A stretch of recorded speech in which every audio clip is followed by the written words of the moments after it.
কে বলে হরিনাম সংকীর্তনের জোর নাই? শ্রীমান চৈতন্য মহাপ্রভুর জোর নাই। দেখেছেন হরিনামের কত ক্ষমতা।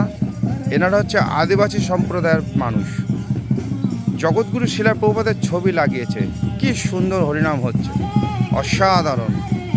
দুই বাহু তুলে নৃত্য করছে এবং হরিনাম সংকীর্তন হচ্ছে, সঙ্গে তীর ধনুক সব কিছু আছে।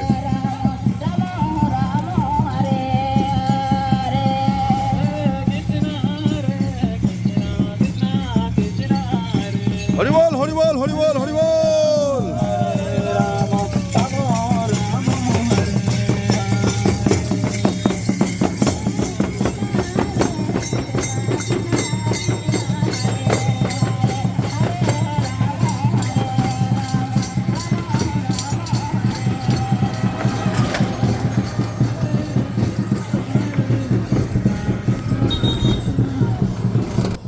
এটাই হচ্ছে জগৎগুরু শিলা প্রভুপাদের ক্ষমতা।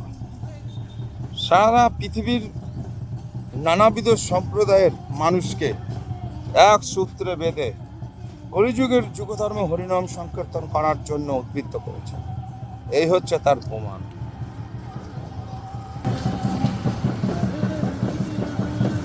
জয় জগৎগুরু শিলা প্রভুপাদ কি জয়। এরা কেউ সনাতনী নয়, নানা ধর্মের জাতি ধর্ম নির্বিশেষে হরিনাম সংকীর্তন করতে এসেছে।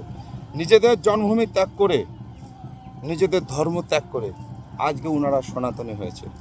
হরে কৃষ্ণ কৃষ্ণ কৃষ্ণ হরে হরে, হরে রাম রাম রাম হরে হরে।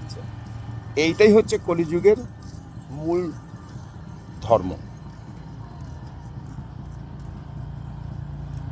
তো কলিযুগে ভগবান নাম রূপে অবতার হয়েছে।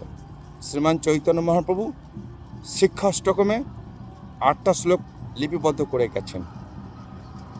তো এই হচ্ছে কলিযুগ।